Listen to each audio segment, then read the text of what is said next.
bonjour à tous. Je suis très heureux d'animer cette conversation entre Bruno Le Maire, qu'on vient de vous présenter, qu'on ne présente plus, Isabelle Weckstein, qui est à ma droite, Pierre Adrien à Diana et Idriss Aberkane, un tout petit peu plus loin. L'idée de cette conversation, qui est une conversation, comme son nom l'indique, c'est d'examiner les thèmes qui nous ont occupés toute cette journée en entrant par la porte de la question européenne. Parce que finalement, l'Europe, qui fut un idéal, et l'est encore pour beaucoup, une perspective, une solution, aujourd'hui, face à ces enjeux dont nous avons parlé, l'islamisme radical, le terrorisme, la question des migrants, et puis la question du populisme, paraît singulièrement désarmée, impuissante. Elle n'était déjà pas très à l'aise face aux questions économiques, déficit, dette, stagnation, mais face à ces sujets-là, elle a l'air effectivement aujourd'hui, mais les uns et les autres vont nous dire ce qu'ils en pensent, extraordinairement désarmée. C'est donc la première question que je voudrais poser pour commencer à Bruno Le Maire. Au fond, qu'est-ce qui ne marche pas? Qu'est-ce qui ne marche plus? Qu'est-ce qui fait que face à la question du terrorisme, on a l'impression que l'Europe assiste, face à la question des migrants, qu'elle court après les événements, face à la question des populismes? Qu'est-ce qui fait que tout ça ne donne le sentiment, peut-être à tort, que ça ne marche plus? Merci Alexis, merci à tous de votre participation aujourd'hui sur une question qui risque de nous occuper pour les 25 prochaines années. Malheureusement, non, ce n'est pas à tort que nous critiquons l'Europe sur sa réaction face au terrorisme et face à l'islamisme. Quand il y a plus de 130 morts à Paris le 13 novembre dernier, quand il y a des dizaines de morts à Bruxelles à cause du terrorisme, c'est nécessairement qu'il y a eu un échec européen. Personne ne peut se satisfaire de cette situation et personne ne peut considérer ça comme normal. Je crois qu'au-delà des réponses policières, au-delà des questions de coopération judiciaire, l'Europe a cru de bonne foi à la fin de l'histoire. Elle a pensé que la démocratie s'était instaurée sur l'ensemble de la planète, ou avait vocation à s'instaurer sur l'ensemble de la planète, et que c'en était fini de la violence. Et que par conséquent, l'Europe n'était plus menacée. Et qu'elle pouvait construire un projet exclusivement économique, libéral et individualiste, sans se soucier de la possibilité du retour de la violence et des menaces à l'extérieur de ses frontières. Elle s'est totalement trompée. Et des générations entières de responsables politiques se sont aveuglés sur cette possibilité de la fin de l'histoire et de l'implantation définitive d'une démocratie pacifique dans le monde. Ce que nous vivons aujourd'hui, c'est le retour de la violence, c'est le retour de l'histoire, c'est le retour des affrontements, avec une Europe qui est totalement démunie et totalement désarmée, parce que depuis des années, elle a cru que cela ne reviendrait pas. Il y a urgence à prendre justement la mesure de ce qui nous arrive. Prendre la mesure de ce qui nous arrive, c'est comprendre qu'il y a un islam politique, car je préfère ce terme-là à celui d'islamisme. Il y a un islam politique qui va imposer ses règles, sa conception de la vie en société, de l'organisation des nations, non seulement un certain nombre de territoires en dehors de l'Europe, mais aussi en Europe. Et que c'est à nous d'apporter les réponses nécessaires. Pour moi, ces réponses, elles tiennent à trois grandes orientations. Une première qui est de se doter des moyens de coopération judiciaire, de renseignement, de police, qui permettront de protéger nos concitoyens. Il n'est pas acceptable que des individus puissent comme cela filer entre les mailles de la police et de la justice sans qu'ils soient interpellés. Il n'est pas acceptable que le fameux Passenger Name Record soit sur la table de négociation du Parlement européen depuis des mois et que ça n'ait toujours pas été adopté. Enfin, c'est incompréhensible pour le citoyen qu'on ne puisse pas avoir la liste des passagers, leur destination, leur identité, qui soit entre les mains des responsables de sécurité, qu'on puisse repérer un individu dangereux qui voudrait venir sur le sol européen. Il y a urgence à renforcer nos dispositifs de sécurité européens. Deuxième point. Deuxième point, c'est notre capacité à protéger nos frontières. Il n'y a pas d'espace politique sans frontières. Et si vous ne voulez pas voir demain des murs nouveaux en Europe, il faut protéger nos frontières. Les murs que construisent M. Orban ou d'autres responsables politiques d'Europe centrale sont la réponse à des frontières qui aujourd'hui ne sont plus protégées. Et puis la troisième réponse essentielle, c'est que l'Europe soit capable d'avoir une stratégie politique de défense, de sécurité, une stratégie diplomatique qui soit un tout petit peu plus offensive.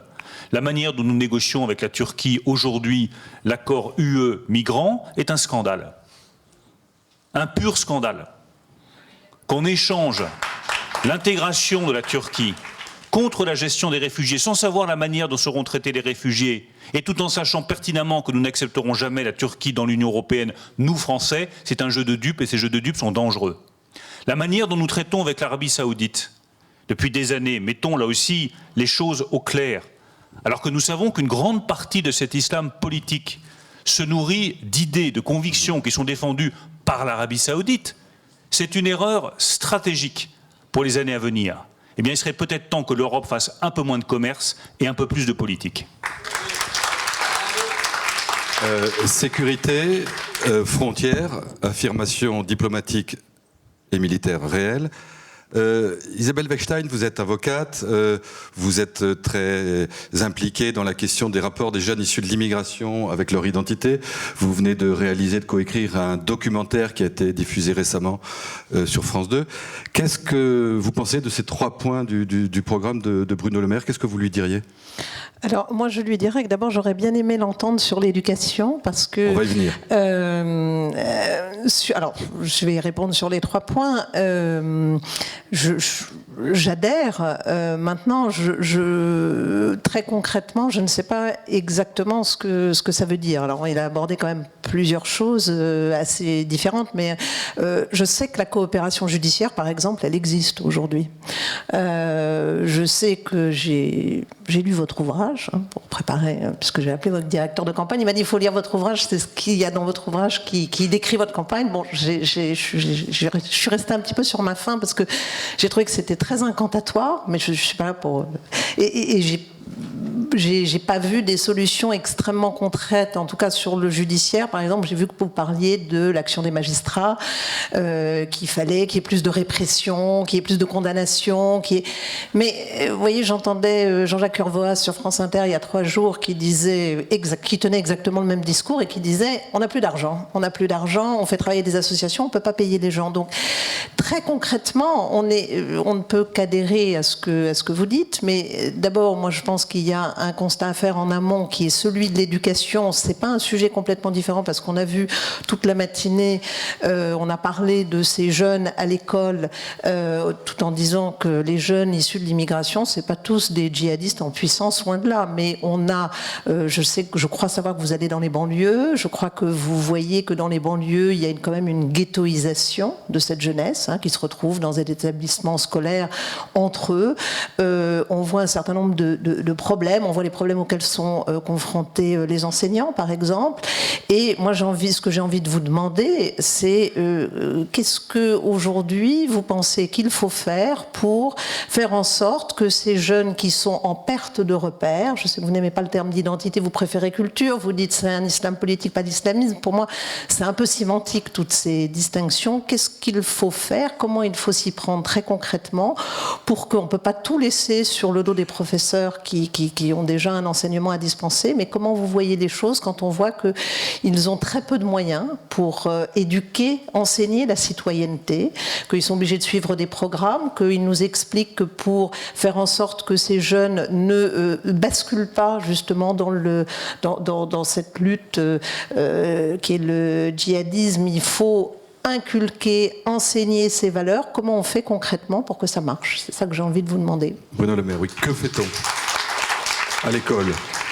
Alors je suis parti sur la question européenne et un peu moins sur la question nationale. Nous allons y revenir, mais je partage entièrement votre analyse. Un tout petit point près, je pense que les mots ont de l'importance.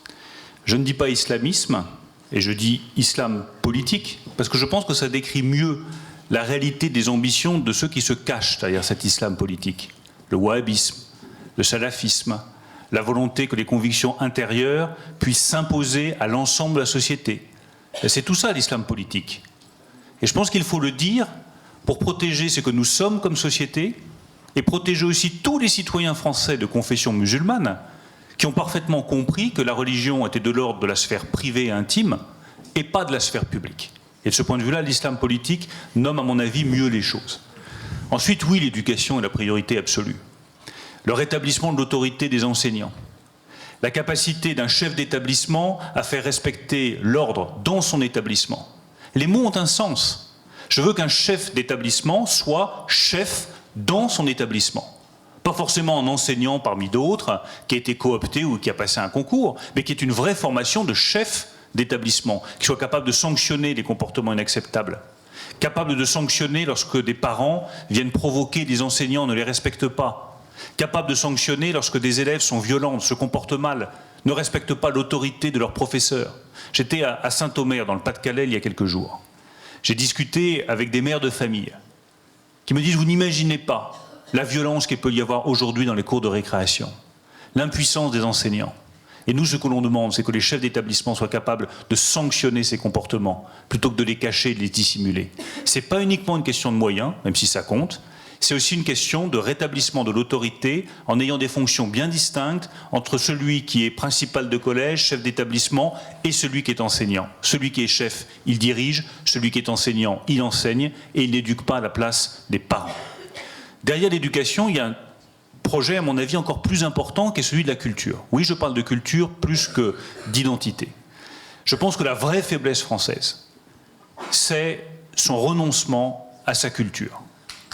La culture, c'est ce que nous sommes, au plus profond de nous-mêmes, c'est notre langue, c'est notre histoire, c'est notre mémoire, c'est les heures de gloire de ce que nous avons traversé, c'est les heures plus sombres aussi. C'est des principes, c'est l'égalité homme-femme.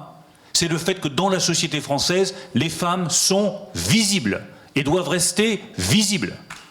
Ceux qui défendent l'invisibilité des femmes, combattent notre culture. Et j'aimerais que tout le monde ait le courage de le dire aussi nettement que cela. Nommons les choses. Avoir une culture forte, c'est aussi permettre à tous ceux qui sont issus de l'immigration, tous ceux qui ont un ancrage moins ancien dans la société française, de se rattacher à quelque chose. Quand il n'y a pas de culture, il n'y a pas de sens. Quand il n'y a pas de sens, il n'y a pas de possibilité d'adhérer à une société. Une société sans culture est une société à laquelle personne ne peut adhérer, dans laquelle personne ne peut se reconnaître. Moi, je plaide pour le renforcement de la culture française, parce que je pense que c'est une des conditions indispensables pour éviter la radicalisation d'un certain nombre de citoyens français dans notre pays. Merci beaucoup Bruno Le Maire. Je voudrais revenir après ce détour nécessaire. Non, mais c'était absolument nécessaire et utile par l'éducation et la culture à ce qui faisait le début de notre conversation, la question de l'Europe. Bruno Le Maire dénonçait les échecs de l'Europe et en creux les échecs du couple franco-allemand, parce que quand on parle du programme PNR, c'est bien de ça dont il s'agit. Quand on parle notamment des négociations avec la Turquie, eh bien, c'est un accord qui a été négocié en vérité par les Allemands. Et donc je voudrais avoir l'avis de Pierre-Adrien Agnana, un jeune homme qui est né en 92, qui est à Sciences Po en ce moment, qui a fait toute une partie de ses études en Allemagne, à Stuttgart puis à Berlin, et qui est le fondateur d'un collectif d'étudiants franco-allemands. Comment un jeune homme comme vous, qui croyait à l'Europe et à cet idéal commun qui passe notamment par le couple franco-allemand, comment vous réagissez à cette crise aujourd'hui qui vient d'être diagnostiquée par Bruno Le Maire? Moi, bonjour Monsieur le Maire. Donc moi, par rapport aux 3 points que j'ai entendus, il y a peut-être un 4e point que j'aimerais y annexer, c'est le récit commun. Parce que pour l'instant, en effet, on a 28 États qui arrivent ensemble autour d'une table et n'ont pas un esprit commun. Dans le cadre du forum Le Sursaut, on a eu 22 étudiants de 20 nationalités différentes qui ont fait des études de cas autour de l'extrémisme, de la radicalisation des esprits, donc sur le plan politique et sur le plan religieux. Et donc, ce dont on s'est rendu compte, c'est que si la forme du populisme, notamment, varie, la recette reste la même. On a un autre qui est défini par une minorité qui n'accepte pas les minorités, finalement, c'est une minorité de personnes assez brutales, qui n'acceptent pas certaines minorités et qui en font un portrait de l'autre à exclure. Donc, en France, ce sera le maghrébin, mais en Allemagne, ce sera le Südländer, la personne du Sud qui sera portée comme étant fainéante. En Hongrie, avec le Jobbik, ce sera le juif, avec de très dangereuses mesures au Parlement. En Belgique, ce sera le francophone, avec le Vlaams Belang. Une grande incohérence, alors que le Vlaams Belang, son premier allié en Europe, c'est la très francophone Marine Le Pen. Et donc, le problème, il est européen. Et en fait, moi, personnellement, j'attends une solution européenne. Et jusqu'ici, il y a surtout eu des solutions nationales de court terme.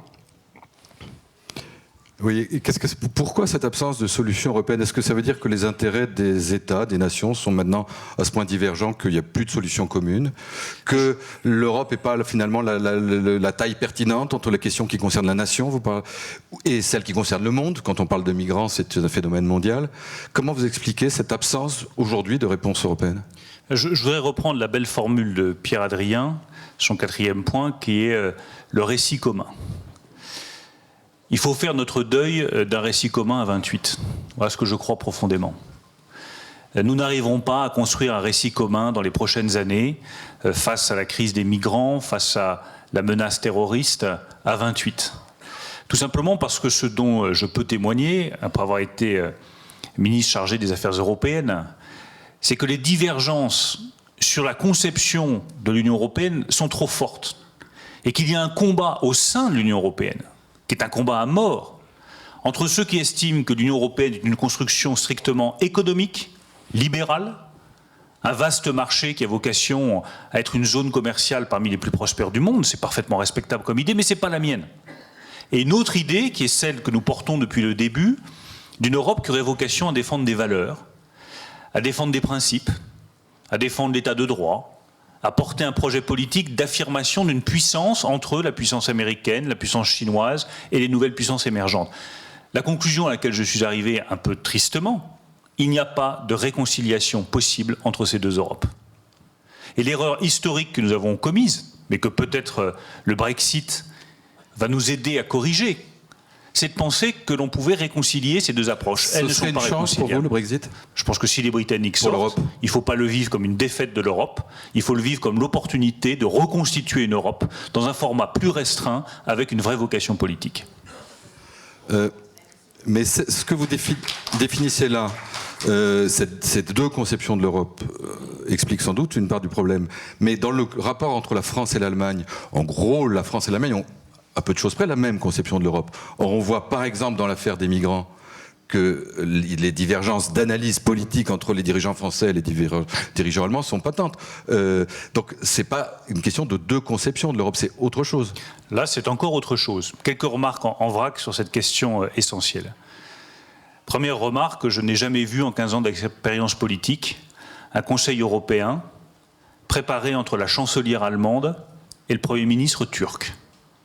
C'est sans précédent. Les conseils européens se préparent toujours entre le président de la République française et le chancelier ou la chancelière allemande. C'est le signe d'un affaiblissement français sans précédent sur la scène européenne. Et il ne peut y avoir de véritable travail en commun entre l'Allemagne et la France qu'entre partenaires égaux, c'est-à-dire des partenaires qui ont la même puissance économique. Et de ce point de vue-là, je plaide pour le rétablissement d'une puissance économique française, par des mesures qu'il n'est pas nécessaire de rappeler aujourd'hui, ce n'est pas le sujet aujourd'hui, mais pour qu'il y ait un vrai rapport d'égal à égal, et donc une vraie construction politique derrière entre nous deux. Troisième remarque qui me paraît très importante, j'étais à Calais il y a quelques jours. J'ai eu l'occasion de discuter avec un certain nombre de réfugiés syriens, notamment des mineurs, des gamins de 15-16 ans qui ont fui la Syrie, qui ont fui les bombes, qui ont fui les bombardements, soit d'Assad, soit les exactions de l'État islamique, qui sont remontés par la Turquie, qui ont traversé la Grèce, l'Europe centrale, qui sont arrivés à cause de passeurs sans aucun scrupule jusqu'à Calais, qui leur ont vendu l'idée qu'ils allaient pouvoir arriver en Grande-Bretagne. Il faut imaginer ce que c'est pour tous ceux qui ont des enfants de 15, 16 ou 17 ans que de vivre 3 mois loin de sa famille pour avoir fui les bombes et se retrouver à Calais, dans un cul-de-sac, sans possibilité d'accéder en Grande-Bretagne, alors qu'on a promis à ses parents qu'on irait en Grande-Bretagne quoi qu'il arrive, coûte que coûte. C'est ça la vie de ces réfugiés. Mais moi je n'hésite pas à dire que ce serait l'honneur de la République française que d'accorder l'asile à ces réfugiés syriens mineurs qui risquent leur vie parce qu'ils ont fui les bombes et qu'ils ont fui la situation en Syrie. Et si nous voulons que la République française puisse tenir ses promesses, Encore faut-il que l'État français soit tenu. Pourquoi est-ce que les Français réagissent aujourd'hui avec tant de nervosité, parfois tant de fermeture face à cette question? C'est tout simplement parce qu'en matière de droit d'asile, il y a 70 000 demandes qui sont déposées chaque année, il y en a 50 000 qui sont refusées. Eh bien, ces 50 000 déboutés du droit d'asile qui ne sont pas menacés dans leur pays, alors qu'ils devraient rentrer dans leur pays, ils restent tous ou quasiment tous en France. Eh bien, moi, je souhaite qu'on ait un droit d'asile qui soit plus strict, justement pour qu'on puisse accueillir avec plus de dignité les réfugiés syriens. Idriss Aberkane, vous êtes professeur, scientifique, spécialiste de l'économie de la connaissance.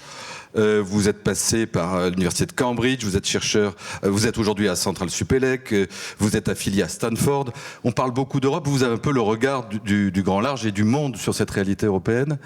Comment vous appréhendez ce diagnostic qui vient d'être posé par Bruno Le Maire? La seule question à se poser, c'est pourquoi nous avons fait l'Europe? À quoi sert l'Europe? Ma génération ne sait plus répondre à cette question. C'est aussi simple que ça. C'est-à-dire que si vous observez toutes les grandes civilisations dans l'histoire de l'humanité, en particulier la civilisation égyptienne, elles ont toujours perduré parce qu'elles ont construit l'intérieur avant l'extérieur. La civilisation égyptienne était basée sur une spiritualité, un sens commun, une culture qui était interne bien avant de construire des infrastructures, etc. Or, l'Union européenne aujourd'hui, ma génération en tout cas, l'aperçoit comme une structure strictement financière, sans sens commun, sans récit commun. Le récit commun était beaucoup plus solide et abondant du temps de Charlemagne qu'aujourd'hui. Et donc, ensuite, dans les faits, bien sûr, je vais rappeler la célèbre citation de Kissinger, si je veux appeler l'Union européenne, quel numéro je fais? C'est encore le cas aujourd'hui.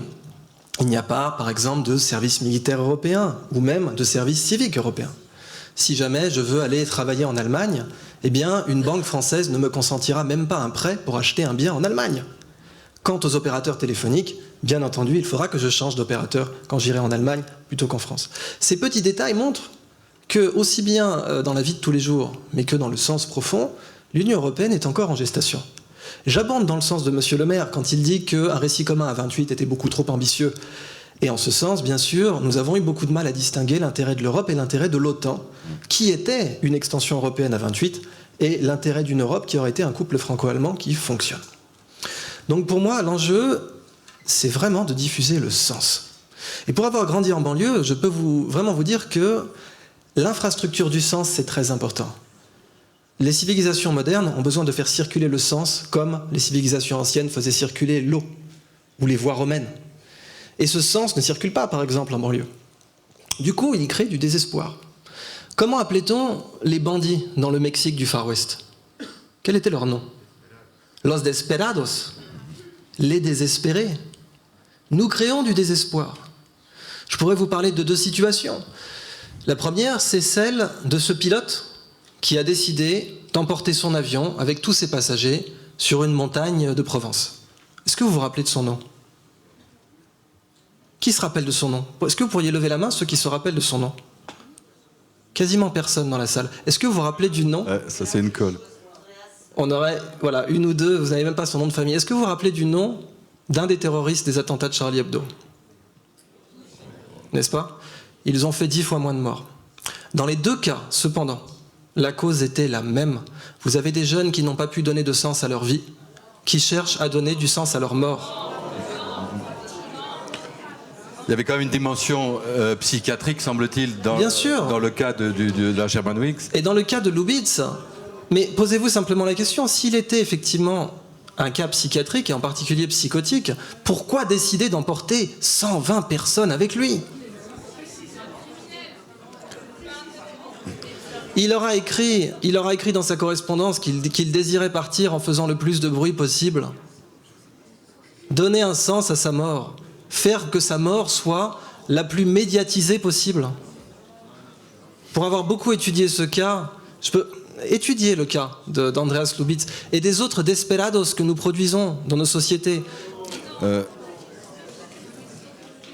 Bon, c'est une analyse qui ne fait pas manifestement l'unanimité, mais qui a aussi ses partisans. Entendons-nous bien, je ne suis pas là pour enfoncer les portes ouvertes. Vous aurez deux types de personnes qui vont débattre face à vous. Ceux qui vous diront ce que vous avez envie d'entendre et ceux qui vous diront ce que vous devez entendre. Bruno Le Maire, qu'est-ce que vous ajoutez ou commentez? Pas forcément sur ce point-là, mais aussi, parce que finalement c'est la même chose que voulait dire Idriss Aberkane, c'est la question de ce récit commun. Pourquoi cette Europe? C'est quoi le récit commun? Au fond, c'est quoi? Alors on peut parler d'identité ou préférer de culture. C'est quoi cette culture européenne qu'il faut affirmer? D'abord, moi je ne suis pas psychanalyste, donc je ne me hasarderai pas des comparaisons entre Andreas Lubitz et les terroristes. Les terroristes, je les combats, point barre. En revanche, sur la première partie de l'analyse, je rejoins entièrement ce qu'a dit Idriss. L'Union européenne a besoin de savoir à quoi elle sert. Toute construction politique qui n'a pas de sens est vouée à disparaître. On a cru que l'Union européenne était là de toute éternité parce qu'il y avait Bruxelles, parce qu'il y avait la Commission, parce qu'il y avait des fonctionnaires de l'Union européenne. Mais à un moment donné, si les peuples ne soutiennent pas, cet édifice s'écroulera comme un château de cartes. Et nous n'en sommes pas loin. Le populisme n'est pas le propre de la France. Les mouvements extrémistes ne sont pas le propre de la France. Tu l'as rappelé très bien tout à l'heure, c'est vrai aux Pays-Bas. C'est vrai en Suède, c'est vrai en Hongrie, c'est vrai dans quasiment tous les pays européens. Et pour la première fois depuis la Seconde Guerre mondiale, un parti extrémiste Alternative für Deutschland, l'AfD, a dépassé les 10% en Allemagne. C'est la première fois qu'un parti qui soutient des idées extrémistes dépasse les 10% de votants en Allemagne. Je pense que ça doit être un signal d'alerte considérable. Moi, ma proposition, elle est simple. Actons le décès de l'Europe à 28. Une bonne fois pour toutes. Refondons une Europe. Mais sur quelle valeur, sur quel ciment? Idriss tout à l'heure parlait de Charlemagne, c'était la chrétienté, il n'est plus question de ça. Mais la République, c'est la France, la laïcité n'est pas une valeur partagée. Quelles sont les valeurs suffisamment partagées pour créer chez les citoyens? Parce qu'on critique juste titre les dirigeants, mais il y a aussi peut-être que les citoyens ne se sentent pas suffisamment européens ou ne sentent pas qu'ils ont suffisamment en commun. Quel est le ciment entre les citoyens? Moi je vois deux éléments qui peuvent refonder une Europe à 7, 8, 9, 10, un certain nombre d'États membres de la zone euro qui ont mis en commun leur souveraineté monétaire et qui partagent le même nombre de valeurs. Il y a d'abord la paix. L'Europe de 1957 a été fondée pour la paix entre Européens. Eh bien moi j'aimerais que l'Europe de 2016 soit construite pour la paix en dehors des frontières européennes. La paix donne du sens à la construction européenne. Et quand on a tant de violence, tant de guerres, à quelques centaines de kilomètres de nos côtes, qui nous menacent directement, parce que c'est de là que viennent les menaces qui vont ensuite faire des morts en Belgique, en France ou ailleurs, et c'est ces violences-là, à nos frontières, qui envoient des millions de réfugiés sur les côtes européennes, qui viennent ensuite en Europe, alors que nous n'avons pas les moyens de l'accueillir. Donc la paix reste pour moi un objectif politique fondamental de la construction européenne. Et le deuxième objectif, le deuxième sens que je veux donner à la construction européenne, et c'est vrai depuis Charlemagne, c'est vrai depuis le temps de la Venise du XVIe siècle, c'est vrai depuis le temps des libéraux du XVIIe siècle, c'est la culture. L'Europe est fondamentalement une culture du détail, une culture de la langue, une culture de la science, une culture du savoir, une culture de la raison. Et quand je vois revenir avec tant de force l'obscurantisme religieux, le plus absurde, qui détruit les vies au lieu de les soutenir, eh bien je me dis que l'Europe doit opposer à cet obscurantisme religieux la force de la raison, la force de l'intelligence, la force de la création, de l'imagination. L'Europe est une culture et c'est ce qui fait sa force. Eh bien faisons de la paix et de la culture les deux sens de l'Europe à venir. Je pense que ça peut nous aider à refonder ce projet politique. Pierre-Adrien, cette définition d'un récit commun, vous y retrouvez? Oui, et en même temps, moi, pour revenir sur... Pour l'instant, il y a eu beaucoup de pessimisme. J'aimerais injecter un peu une dose d'optimisme. On vit plutôt bien. On a le pluralisme, on a la paix, comme on a dit. Et beaucoup de gens nous disent souvent, dans ces cas-là, c'est très abstrait. C'est pas abstrait du tout, la paix. C'est assez insolite. Et depuis qu'on a l'Union européenne, on a acquis des droits qui n'étaient pas là avant. Aujourd'hui, quelqu'un peut, pendant 5 ans, critiquer son président sans avoir peur d'avoir les autorités qui l'attendent chez lui. Il peut s'épanouir des diverses directions sans avoir peur. Et je pense que ça, c'est ce qui fait l'Europe, c'est très concret, il ne faut jamais l'oublier. Et pour le récit à 28, si jamais on a échoué jusqu'ici, parce qu'il faut l'avouer, on a échoué, c'est aussi parce qu'on a déjà, on a été un peu obèse, on a voulu prendre trop de pays en même temps, en 2004. Et de l'autre côté, proactivement, sans respecter les standards d'ailleurs. Vous êtes d'accord avec Bruno Le Maire quand il dit 28, c'est fini, c'est plus possible, il faut... Non.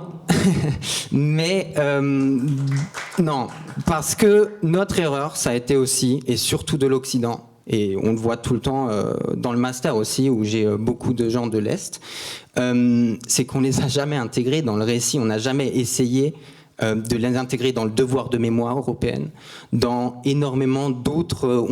Il y a la Pologne, à qui on a donné du poids très récemment, mais il y a beaucoup de pays à qui on ne les a pas suivis. La Hongrie, si aujourd'hui elle connaît la dérive qu'elle a, il y a quand même un parti, premier parti des jeunes, qui propose de lister les juifs dans le pays, et ça c'est quand même fou. De la même manière, on a Orban qui inscrit dans la Constitution, dans la nouvelle Constitution, qu'il faut respecter l'honneur hongrois, et que ne pas le faire, on peut être passible de prison. Et ça a été laissé faire par l'Europe et par les autres pays de l'Union européenne. Donc on a un peu oublié de les prendre en compte. Et ça, c'est ce qui a aussi causé le fait de ce que Monsieur le maire dit très justement, l'échec. Isabelle Weckstein, qu'est-ce que tout ça vous inspire ? Par exemple, sur la Pologne, j'ai participé, par exemple, à un très modeste niveau au musée qui a été en construction depuis plusieurs années sur l'histoire des Juifs en Pologne. Bon, qui est un gigantesque projet qui a coûté plus de 100 millions de dollars, auquel tous les Européens ont participé, et qui était une façon de réconcilier, on va dire de manière très raccourcie, les Polonais avec leur histoire. Bon, il n'empêche que quand je lis aujourd'hui les réactions, il y a une renaissance d'un antisémitisme virulent en Pologne. Enfin, je suis même pas sûre qu'il ait jamais disparu, mais quand le film dont le nom m'échappe, évidemment, polonais, qui a eu beaucoup de succès, qui est formidable sur oui, Ida, merci. Ce film, Ida, a été considéré comme étant une atteinte à la Pologne elle-même, parce qu'on y montrait des Polonais qui étaient antisémites. Aujourd'hui, on parle de repli, mais le racisme, l'antisémitisme renaissent dans toute l'Europe, y compris dans des pays qui seraient sans doute considérés par Bruno Le Maire comme devant rester dans cette construction européenne. Moi, je ne crois pas à la réduction. Ça ne marchera peut-être pas, l'Europe à 28, mais recentrer une Europe à 7 ou 8, j'ai le sentiment que c'est une régression terrible. Et je ne sais pas si... Je ne vois pas, en tout cas par rapport au sujet qui nous occupe aujourd'hui, qui est celui de la lutte contre les dérives islamistes, contre les attentats, contre Daesh, il faut appeler un mot un chat un chat. Je pense que cette réduction de l'Europe à un plus petit nombre, je n'ai pas le sentiment que c'est la solution. Je pense qu'il y a déjà dans chacun des pays des problématiques quand même communes extrêmement complexes, que, en tout cas en France, je ne veux pas faire de ce débat un débat franco-français, mais on a du mal à réconcilier en particulier nos jeunes avec ce sentiment d'appartenance à une communauté nationale, et que c'est ce qui est aussi à l'origine de ces dérives. Donc je n'ai pas de solution, mais je ne pense pas que le rétrécissement de l'Europe soit la solution. Alors, il y a peut-être un point sur lequel ce rétrécissement, si il a une utilité, peut en avoir une, c'est sur ce troisième élément de votre triptyque du début dont vous parliez, qui est la diplomatie, notamment les interventions extérieures. C'est-à-dire que peut-être qu'une Europe moins nombreuse serait plus homogène pour intervenir contre Daesh, comme vous le disiez. On a vu ce qui s'est passé en Syrie, où la France n'a pas été absente, contrairement à d'autres. Mais enfin, la vérité, c'est quand même qu'on a laissé faire le travail aux Russes. Et dans quelles conditions, et des questions qui peuvent se poser demain en Libye. Comment vous voyez-vous cette affirmation? Est-ce qu'elle est possible, cette affirmation diplomatique et militaire de l'Europe, ou finalement c'est pas possible? Moi, je crois que c'est possible, mais je persiste et je signe. Ça ne sera pas possible à 28. On peut le regretter, on peut le déplorer. Je comprends très bien ce que dit Isabelle en se disant, ou ce qu'a dit Pierre-Adrien. C'est formidable qu'on ait rassemblé tous les États membres de la famille européenne. C'est vrai qu'il faut faire une place aux pays d'Europe centrale et orientale. C'est très important qu'ils puissent participer au récit européen. Mais ne vous faites pas d'illusions. Vous ne changerez pas la culture d'un certain nombre de pays européens qui aujourd'hui croient davantage dans la protection américaine que dans tout projet de sécurité européen et qui croient davantage dans le libéralisme économique que dans la possibilité de construire une Europe politique. Je veux vraiment porter témoignage auprès de vous avec toute la sincérité de mes convictions. Après, on peut être d'accord ou pas d'accord. Je pense que ça n'est pas réconciliable immédiatement. Et que dans ce cadre-là, il vaut mieux trancher le nœud gordien, avancer avec un petit nombre d'États, refaire un traité avec un nombre réduit d'États membres de la même zone monétaire. Puis si d'autres veulent nous rejoindre demain, qu'ils nous rejoignent. Qu'ensuite, ils adhèrent eux aussi à ce traité, mais à nos conditions. Car sinon, qu'est-ce qui se passe? Il se passe exactement ce qui s'est passé avec la Grande-Bretagne et l'Europe il y a quelques semaines. C'est-à-dire que nous subissons les conditions qui nous sont dictées par la Grande-Bretagne à notre propre intégration. Eh bien moi je ne veux pas ça. Je veux qu'on défende une Europe politique et je veux qu'on défende les intérêts français. Parce que c'est ma responsabilité d'homme politique français. Sur cette base-là, je pense qu'il y a ensuite un certain nombre d'alliés avec lesquels il faut travailler. Il y a la Russie. La Russie est un allié essentiel de l'Union européenne de demain, qu'on le veuille ou non. Je ne vous dis pas Vladimir Poutine, je vous dis la Russie, qui fait partie des acteurs majeurs sur la scène internationale, avec lesquels nous devons avoir des discussions qui soient franches, mais qui nous permettent de garder une relation forte avec ce pays. Il y a en deuxième lieu la Turquie. La Turquie est l'acteur majeur parce que c'est le pays qui fait le pont entre le Moyen-Orient et l'Europe. Et c'est précisément pour cela qu'à mon sens, il n'a pas vocation à devenir membre de l'Union européenne à quelque date que ce soit, à quelque échéance que ce soit. Mais je vois beaucoup plus pour l'avenir, pour régler tous ces problèmes-là, cette construction, avec un noyau dur d'États beaucoup plus intégrés sur la base d'un nouveau traité qui soit un traité politique et pas uniquement économique, une zone de libre-échange qui restera en l'état, où on pourra échanger avec les mêmes normes, les mêmes règles, la liberté de circulation des biens et des personnes, des alliés stratégiques que seront la Russie et la Turquie à l'extérieur de nos frontières. Bien, je pense que comme ça, on peut davantage assurer notre protection et avancer sur la base d'un projet politique. Alors moi je veux juste réagir parce que quand on parle de valeurs, s'il y a bien deux pays pour lesquels je considère que nous n'avons rien de commun en termes de valeurs, c'est bien la Russie et la Turquie pour un certain nombre de raisons. Et que ce soit, je ne vais pas faire la liberté de la presse en Turquie, les propos d'Erdogan, enfin un rejet, un antisémitisme, encore une fois en Turquie, presque d'État, et Poutine. Alors la Russie c'est peut-être pas Poutine, mais la politique russe, aujourd'hui en particulier en Syrie, c'est quand même celle de Poutine, et il n'y a pas un État moins... Enfin, il y a des États encore moins démocratiques, mais la Russie n'est pas un État dont je pense que la France partage les valeurs. Donc et quand mettre la Grande-Bretagne, je dirais, au banc de la construction européenne pour construire quelque chose avec la Russie et la Turquie, franchement, par rapport aux problématiques qui nous concernent, je n'adhère pas. Juste avant de laisser la parole à Bruno Le Maire, j'ai un peu caricaturé. Son idée n'était pas de faire rentrer la Russie dans l'Union européenne. Je ne crois pas avoir dit ça, Isabelle, mais vous êtes dans votre rôle d'observatrice, je suis dans mon rôle d'acteur politique. Ce que je constate simplement, c'est qu'à force de ne pas avoir voulu construire cette Europe politique plus forte et plus intégrée, eh bien vous avez, que vous le vouliez ou non, vous tous Françaises et Français qui êtes dans cette salle, vous assistez impuissants à la négociation d'un accord entre l'Allemagne et cette Turquie que vous n'aimez pas, qui a été validé au Conseil européen par tous les autres États de l'Union européenne. C'est justement ce que je ne veux pas vivre. Et si vous continuez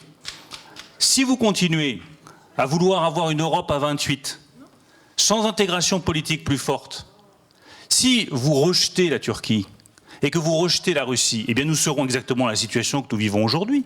celle de l'impuissance totale de la France, qui signe au bas de la feuille un accord dont elle n'a même pas négocié les termes. Moi, je veux être chef de l'État français demain. Eh bien, je veux que les accords qui sont négociés dans l'Union européenne que je souhaite, politiques, avec ses valeurs, avec son projet, soient des accords qui aient été signés dans l'intérêt de la France, dans l'intérêt des Français, et qu'ils ne me soient pas imposés ni par l'Allemagne, ni par la Turquie, ni par les autres membres de l'Union européenne. Pierre-Adrien, ou Idriss, peut-être qui n'a pas parlé depuis un petit moment, vous vous reconnaissez dans ce modèle d'une Europe plus resserrée, mais qui pourrait intervenir, par exemple, vraiment en Syrie ou demain en Libye contre Daesh, puisque c'est bien de ça la perspective de notre discussion. Je m'y reconnais d'autant plus que c'était un peu l'Europe initiale. Et c'était en particulier l'Europe qui aurait été voulue par le général de Gaulle, par exemple, pour ne citer que lui.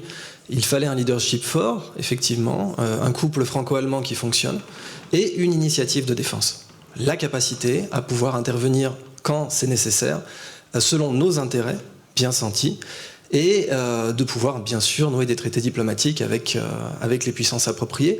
Et je suis d'accord que si nous ne reprenons pas le leadership, nous allons continuer à nous voir imposer des traités avec des puissances avec qui nous ne voulons pas nous allier, de toute évidence, comme la Turquie d'Erdogan aujourd'hui, qui a d'ailleurs des responsabilités au Moyen-Orient qui ne font qu'être révélées aujourd'hui. Donc je ne peux qu'abonder dans le sens de M. Bruno Le Maire pour l'instant. Bruno Le Maire, chacun le sait, chacun le voit, le prochain sujet, c'est la Libye, où on voit bien que Daesh est en train de regrouper un certain nombre de forces qui sont chassées, notamment de Syrie. Qu'est-ce qu'il faudra faire? Qu'est-ce qu'il faudrait peut-être déjà faire en Libye? Ce serait bien présomptueux d'avoir la solution à ce qui se passe en Libye aujourd'hui. Il n'y a plus d'État, et je pense que les deux éléments qui ont déstabilisé d'un côté le Proche-Orient, de l'autre le Moyen-Orient, c'est d'une part la disparition de la Libye. On a fait sauter un verrou essentiel en matière de contrôle des flux migratoires, qui aujourd'hui sont des centaines de milliers à attendre en Libye de venir à Lampedusa, puis en Italie, puis en Europe.